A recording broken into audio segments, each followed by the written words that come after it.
জোহানেসবার্গে G20 শীর্ষ সম্মেলনে প্রধানমন্ত্রী নরেন্দ্র মোদী বিশ্বব্যাপী উন্নয়নের মানদণ্ডের পুনর্মূল্যায়ন করার আহ্বান জানিয়েছেন। G20 শীর্ষ সম্মেলনের ফাঁকে শ্রী মোদী ব্রিটেনের প্রধানমন্ত্রী কেয়ার স্টারমার এবং রাষ্ট্রসংঘের মহাসচিব আন্তোনিও গুতেরেসের সঙ্গেও বৈঠক করেন।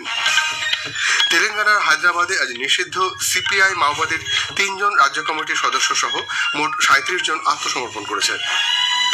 ইন্টারন্যাশনাল লেবার অর্গানাইজেশন এবং ইন্টারন্যাশনাল সোশ্যাল সিকিউরিটি অ্যাসোসিয়েশনের মতো বিশিষ্ট আন্তর্জাতিক শ্রম সংগঠন 4টি শ্রম কোড কার্যকর করার বিষয়ে সরকারি ঘোষণাকে স্বাগত জানিয়েছে। শ্রীলঙ্কায় অস্ট্রেলিয়াকে 9 উইকেটে হারিয়ে ভারত প্রথম দৃষ্টি সংক্রান্ত দিব্যাঙ্গ মহিলাদের টি20 বিশ্বকাপ ক্রিকেটের ফাইনালে উঠেছে। গুয়াহাটিতে দ্বিতীয় ক্রিকেট টেস্টের প্রথম দিনের শেষে ভারতের বিরুদ্ধে দক্ষিণ আফ্রিকা প্রথম ইনিংসে 6 উইকেটে 247 রান করেছে। ভারতের লক্ষ্য সেন অস্ট্রেলিয়ান ওপেন ব্যাডমিন্টনে পুরুষদের সিঙ্গলসের ফাইনালে উঠেছেন। আসছে বিস্তারিত খবরে। প্রধানমন্ত্রী নরেন্দ্র মোদী বলেছেন, বিশ্বব্যাপী উন্নয়নের মানদণ্ডের পুনর্মূল্যায়ন করার এবং অন্তর্ভুক্তিমূলক ও সুস্থায়ী উন্নয়নকে অগ্রাধিকার দেওয়ার আহ্বান জানিয়েছেন। দক্ষিণ আফ্রিকার জোহানেসবার্গে G20 শীর্ষ সম্মেলনে ভাষণে তিনি বলেন, G20 দীর্ঘকাল ধরে বিশ্বব্যাপী উন্নয়নকে ত্বরান্বিত করছে। ভারতীয় সভ্যতার মূল্যবোধ মানবতার সঙ্গে যুক্ত অবিচ্ছেদ্য নীতি অনুসরণের পথ দেখায়। তিনি উল্লেখ করেন যে নতুন দিল্লি শীর্ষ সম্মেলনের কিছু ঐতিহাসিক সিদ্ধান্তকে এগিয়ে নিয়ে যাওয়া হয়েছে। তিনি দক্ষ অভিবাসন, পর্যটন, খাদ্য সুরক্ষা, AI, ডিজিটাল অর্থনীতি, উদ্ভাবন ও মহিলাদের ক্ষমতায়নে দক্ষিণ আফ্রিকার রাষ্ট্রপতির কাজের প্রশংসা করেছেন এবং বিশ্বব্যাপী শাসন কাঠামোতে গ্লোবাল সাউথের বৃহত্তর প্রতিনিধিত্বের আহ্বান জানিয়েছেন। এক পৃথিবী, এক পরিবার, এক ভবিষ্যতের দৃষ্টিভঙ্গিকে রূপদান করে তিনি তার বক্তব্যে 4টি মূল প্রস্তাব উত্থাপন করেন। শ্রী মোদী G20-র অধীনে একটি বিশ্বব্যাপী ঐতিহ্যবাহী জ্ঞান ভাণ্ডার প্রতিষ্ঠার প্রস্তাব করেন। এছাড়া প্রধানমন্ত্রী G20 আফ্রিকা স্কিলস মাল্টিপ্লায়ার উদ্যোগের প্রস্তাব করেন, যার লক্ষ্য আগামী দশকে আফ্রিকায় 10 লক্ষ সার্টিফাইড প্রশিক্ষক তৈরি করা। প্রধানমন্ত্রী একটি G20 global health care response team গঠনের প্রস্তাব দিয়েছেন। তিনি বলেছেন, গোটা বিশ্ব তখনই শক্তিশালী হবে যখন সব দেশ একত্রে প্রাকৃতিক দুর্যোগ এবং স্বাস্থ্য সংক্রান্ত জরুরি পরিস্থিতির মোকাবিলা করবে।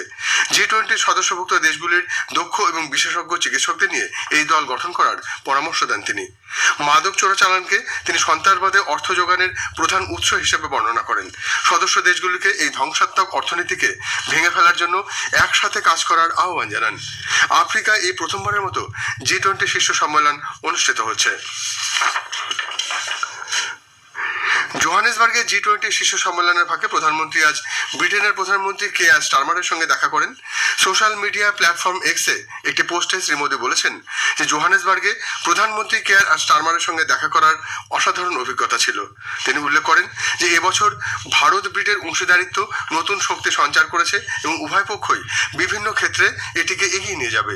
শীর্ষ সম্মেলনের ফাঁকে প্রধানমন্ত্রী রাষ্ট্রসংঘের মহাসচিব আন্তোনিও গুতেরেসের সঙ্গেও অত্যন্ত ফলপ্রসূ আলোচনা করেন।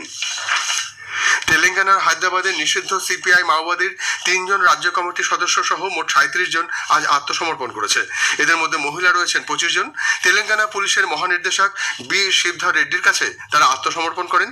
একটি AK-47 রাইফেল সহ 8টি আগ্নেয়াস্ত্র এবং কিছু তাজা গুলিও তারা জমা দেন। পরে শিবধর রেড্ডি বলেন, সাম্প্রতিককালে এটি মাওবাদীদের সবচেয়ে বড় ধাক্কা। আত্মসমর্পণকারী 3 জন রাজ্য নেতার মধ্যে রয়েছেন মুলুগু জেলার আজাদ ওরফে কোয়াদা সাম্বাইয়া, পেদ্দাপল্লী জেলার বাসিন্দা রমেশ ওরফে আপ্পাসি নারায়ণ এবং সুকমা জেলার বাসিন্দা ইরা ওরফে মুচাকি সোমাদা। হিংসা ত্যাগ করে সমাজের মূল স্রোতে ফিরে আসার জন্য রাজ্য সরকারের আবেদনে সাড়া দিয়ে এরা আত্মসমর্পণ করেছেন। শিবধর রেড্ডি বলেন, ক্রমাগত অভিযান, আদর্শগত মতবিরোধ এবং অভ্যন্তরীণ বিভেদ চলাচলের বিধিনিষেধ এই অঞ্চল জুড়ে সিপিআই মাওবাদীকে দুর্বল করে দিয়েছে। রাজ্য কমিটির সদস্যদের 20 লক্ষ টাকা সহ মোট পুরস্কারের পরিমাণ 1,41,05,000 টাকা, যা চেক এবং ডিমান্ড ড্রাফটের মাধ্যমে হস্তান্তর করা হয়েছে। পাকিস্তানি সোশ্যাল মিডিয়া প্ল্যাটফর্মে প্রচারিত অবসরপ্রাপ্ত লেফটেন্যান্ট জেনারেল KJS ধিলোর একটি ডিজিটাল ভিডিও সরকার ভুয়ো বলে জানিয়েছে।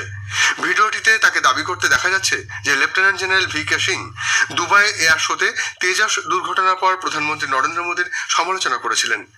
প্রেস ইনফরমেশন ব্যুরোর ফ্যাক্ট চেক ইউনিট জানিয়েছে যে অবসরপ্রাপ্ত লেফটেন্যান্ট জেনারেল KJS ধিলো এমন কোনো বিবৃতি দেননি।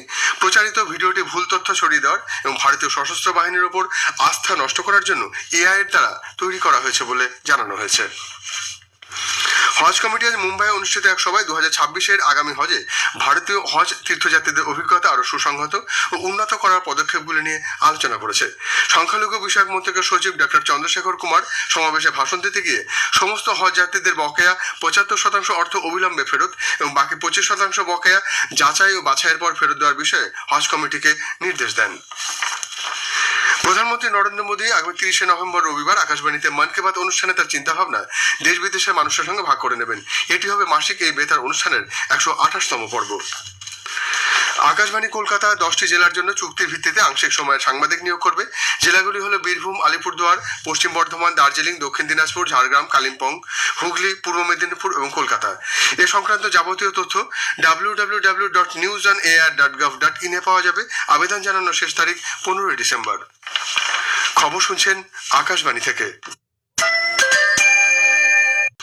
ইন্টারন্যাশনাল লেবার অর্গানাইজেশন এবং ইন্টারন্যাশনাল সোশ্যাল সিকিউরিটি অ্যাসোসিয়েশনের মতো বিশিষ্ট আন্তর্জাতিক শ্রম সংগঠন 4টি শ্রম কোড কার্যকর করার বিষয়ে সরকারি ঘোষণাকে স্বাগত জানিয়েছে। তারা এই সংস্কারগুলিকে সামাজিক সুরক্ষা শক্তিশালী করা, ন্যূনতম মজুরি কাঠামোর উন্নয়ন এবং প্রাতিষ্ঠানিক সক্ষমতা গড়ে তোলার দিকে একটি বড় পদক্ষেপ হিসেবে স্বীকৃতি দিয়েছে। আন্তর্জাতিক এই শ্রম সংগঠনগুলি উল্লেখ করেছে যে ভারতের এই প্রচেষ্টা অন্তর্ভুক্তিমূলক ও আধুনিক শ্রম ব্যবস্থা নিয়ে ব্যাপক আন্তর্জাতিক আলোচনায় গুরুত্বপূর্ণ অবদান রাখছে। জাতীয় উন্নয়ন ও জাতীয় নিরাপত্তাকে আরও শক্তিশালী করতে সরকার ন্যাশনাল ক্যাডেট কোর এনসিসি জওয়ানদের সংখ্যা বৃদ্ধির সিদ্ধান্ত নিয়েছে। 17 লক্ষ থেকে বৃদ্ধি করে বাহিনীর সংখ্যা 20 লক্ষ করা হবে। নতুন দিল্লির জাতীয় যুদ্ধ স্মারকে এনসিসির 78তম প্রতিষ্ঠা দিবসে প্রতিরক্ষা সচিব রাজেশ কুমার সিংহ দেশের যুব সমাজের উদ্দেশ্যে বলেন, দেশের উন্নয়নে যুব সমাজ চালকের ভূমিকা পালন করে।